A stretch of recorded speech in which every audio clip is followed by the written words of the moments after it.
How can we represent our higher self? All right, that's the question for today.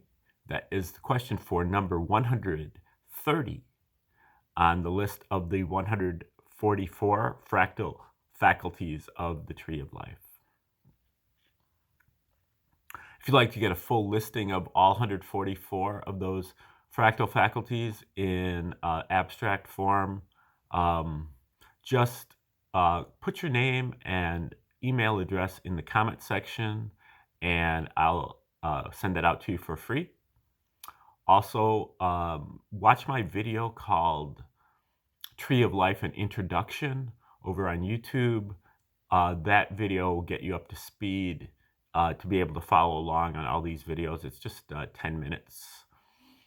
And you can also, if you'd like to go a little bit deeper, maybe a lot deeper, just send me $10 to my Venmo or Cash App, and I will send you out a copy of my book called The Mass Tree, Reclaiming the Kabbalah from the Cabal. And that is an intro to the Tree of Life. It's about 65 pages, and it's an intro to my take on the Tree of Life, which is quite different than other people's, I suppose.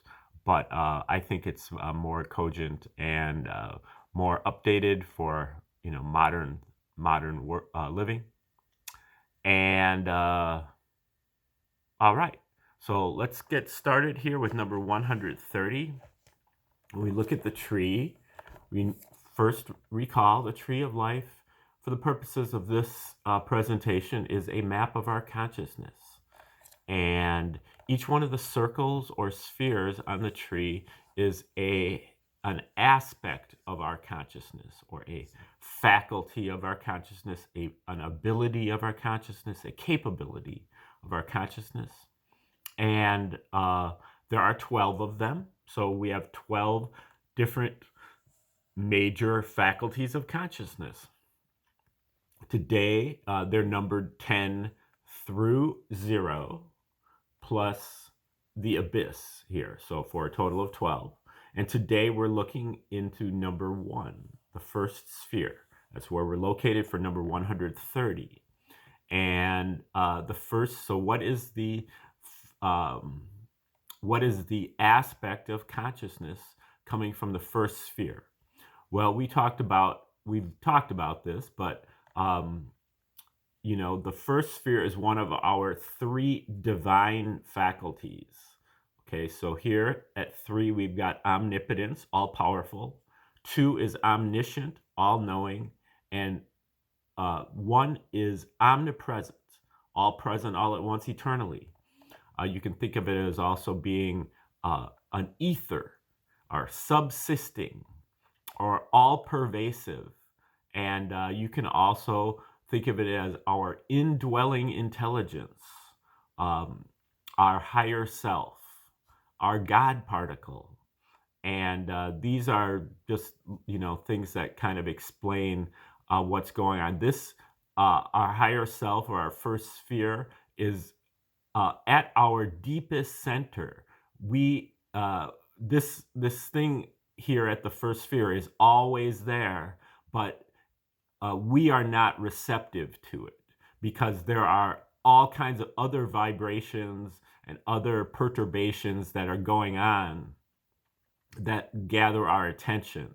We have to get completely quiet with all of those other ones before we can actually witness and eventually become that pervasive subsisting one. It's the most subtle motion.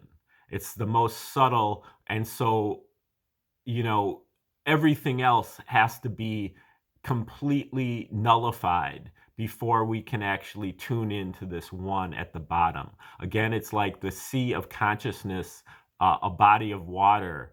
The body of water has to become perfectly calm, and then you can see through it, and you can see all the way to the bottom or into the center. And that's what's going on here at the first sphere. We have this, it's going all the time. It's giving us, everything that we need all the time, but we're not able to tune into it until we can get very, very, very quiet in our mind. Another thing about the first sphere is that once we do that, once we're able to get to that level of calmness, to be able to perceive and to be at the first sphere, our indwelling intelligence, then we recognize that what we're experiencing or experiencing at our deepest center is the same as what is at the deepest center of everything else. Everything else, it connects us with everything else. So it's unity, or a unifying factor between us and everything else. We are all part of the same being, and that is the first sphere. So it's underlying and it's everywhere. Another way of looking at it is as geometry. The first sphere is really about geometry. It's the underlying geometry that lies below. Like, so if you look at all of the elements of the periodic table and everything like that, they all are represented by a geometry. When you put them together, like, you have to have, atoms together, like atoms or different atoms. They all bond in a geometrical matrix, using generally the Platonic solids, I suppose some of the Archimedean solids. So there's this three-dimensional matrix that underlies everything that we don't know really anything about. Okay, so that is the first part there of this first sphere, but now the first sphere is just one of our 12 faculties, our 12 major faculties of the Tree of Life. Now we're looking at the 144 fractal faculties, or minor faculties. To get from 12 to 144, we have to take it to the second power. 12 times 12 is 144. So what we're doing really is we're taking the whole tree and shrinking it down to just the size of one sphere, and then applying it to each one of those spheres. So we're breaking down each sphere into its 12 faculties, mini faculties, or fractal faculties, or fractional faculties. So 12 here, 12 here, 12 here, 12 here, and so on, for a total of 144. And it turns out that number 130 is represented by the whole tree within the first sphere. It's represented by the second fractal of the first sphere. So the second sphere within this overall first sphere. So what is the second sphere about? The second sphere, as I mentioned before, is our omniscience, all-knowing, or wisdom. And our omniscience is our ability to not to know absolutely everything, but our ability to solve all of our problems, and even to the point where we can anticipate our problems and solve them before they even arise. So to avoid problems and solve our own problems, and even to be able to solve problems of other people. And we're able to do this by getting very quiet in the mind. And when we're able to settle our mind down, no thinking, to the point, and whatever thoughts that we do have just float by like a cloud in the sky. They don't bring out a response from us. We stay in our center there. Then we're able to see through the mind to the center. And so what we're doing here is we're actually seeing the first sphere. We're seeing our higher self. We're seeing our deepest center. And that is the solution to our problems. So the wisdom at the second sphere is obtained by being able to see the first sphere. Okay, so that is kind of what we're talking about here with number 130, which is called projective cross ratio or projective geometry. Stage number 130 is how the cross ratio of projective geometry is the only element we can retrieve, as if it was projected onto the screen. It is also called the progression of the natural reference system.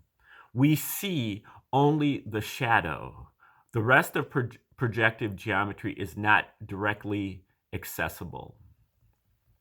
15 degrees of freedom. At our deepest center is the progression of the natural reference system, which is motion outward at the speed of light. The natural reference system outside time and space, outside now and here, to eternity, ubiquity, all pervasive. We can sense only the shadow of it, which is the complete stillness of the singularity, our higher self. Upon merging with this singularity, which can be represented by the vector equilibrium or cube octahedron, we recognize that what is at our deepest center is the same as what is at the center of everything else, which unifies us with the whole of the cosmos.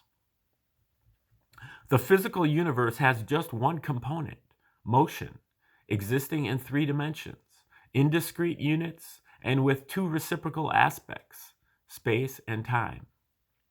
The physical universe conforms to the relations of ordinary mathematics. Its primary magnitudes are absolute, and its geometry is projective. Those are the 2 fundamental postulates of the reciprocal system 2, the second iteration of the reciprocal system done by Bruce Perret and KVK Nehru. Motion is an invariant cross ratio of projective geometry. Scalar motion is non-Euclidean, has no geometry at all, but can be grasped through universal polyhedral conceptualization. Now, the Euclidean geometry is what Dewey Larson originally contended, that the universe was Euclidean, but Perret argued that it actually is projective. The vector equilibrium, when decentralized into the isotropic vector matrix, which we'll be seeing in the next fractal, awakens us to the reality that the indwelling intelligence, our true identity at our deepest center, is the same one as what is at the deepest center of all other things. This is a realization that unifies the whole cosmos, the whole consciousness, intelligent infinity, at one-ment, atonement. The real perceiver is consciousness, unity. Nothing can be inducted from it because it is all that can be. It cannot be added to. By merging with our higher self, we are opening for the Creator to come in and have experience. The Creator actually lacks experience and depends upon us as humans to open ourselves to it in order that it can experience its own creation. In return, the Creator will live our lives perfectly and express its glory through us. We then look divine. God's intention and sole purpose to make man is to use man's spirit and body in order to enter and live in its creation.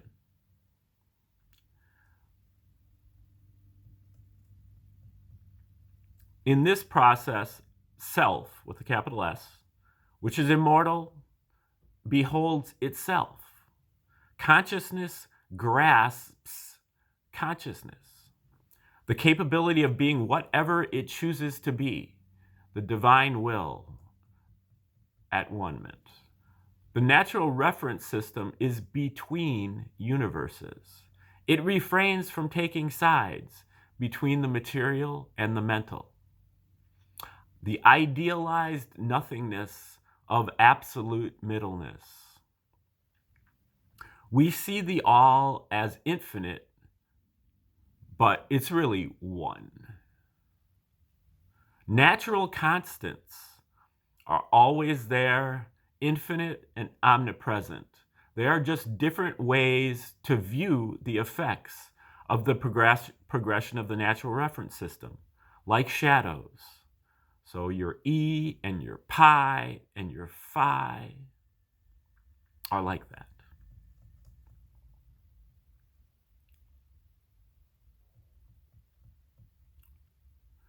The vector equilibrium, or torus, represents the central theme, equilibrium, the God of our undertaking, our life force, a refined life force, like our Shen, or Kundalini, follows this central theme of our undertaking, whether we are conscious of it or not. The unit speed progression can be seen as the flat surface of a very calm ocean. Displacements in time cause splashes in the water. Displacements in space cause splashes in the air. Okay, that is the second fractal of the first sphere, projective geometry. And that's number 130 on the list of the 144 fractal faculties. Now, we talked about a lot of different stuff there from many different sources, including the reciprocal system, also synergetic geometry of Buckminster Fuller. We also got into a little bit of the Medunitaire from Ra and Afera Men. That is where I at least began my learning of the Tree of Life. And those are great books, but you got to really invest into putting the time in to understand where he's coming from. I'm trying to kind of a little bit secularize what he's done and put a little bit more of a scientific take on it, a historical take on it, not ancient history, but just more U.S. History onto it, and to again secularize it a little bit and modernize it.